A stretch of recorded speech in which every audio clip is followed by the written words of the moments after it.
Sir, just a quick statement please on the Israel-Gaza conflict because Tel Aviv is burning already. What's your directive for Filipinos there? Well, I don't know about Tel Aviv is burning, but it's being bombed by Iran and because of the Israeli movement.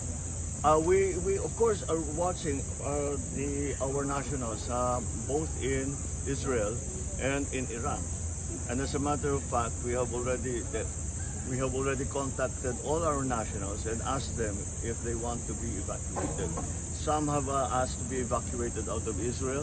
Some now, nung una, sa Iran, ayaw nila munang umalis. Pero ngayon, meron nang sinasabi na kailangan, wala silang, natatakot na sila kaya nagpapatulong na makalabas. Ang naging problema natin sa pag-evacuate sa kanila ay dahil sa gera, maraming sarado na airport. Kaya nag-ahanap tayo ng ruta kung saan sila mailabas. But we have been able to do that.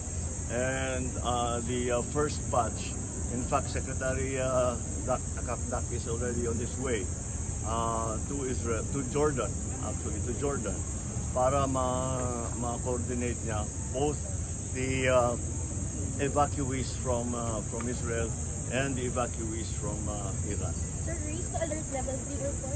To? Alert level 3 or 4, mandatory repatriation? No, not yet.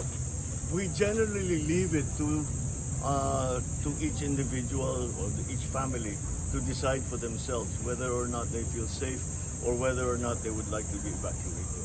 Sir, the expected impact is higher oil prices here. How are we bracing for that, sir? Well, again, we're starting already with the assumption that the oil prices will in fact go up, and I cannot see how it will not, because the Straits of Hormuz will then be blocked if it escalates. The oil cannot come out of its sources, so the prices will certainly be affected.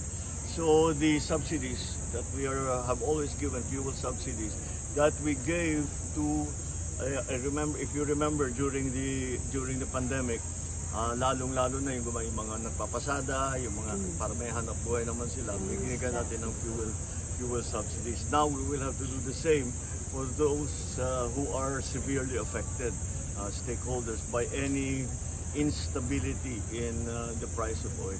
Yes, it's a serious problem. Thank you very much. Thank you very much. Thank you, sir. Thank you, sir.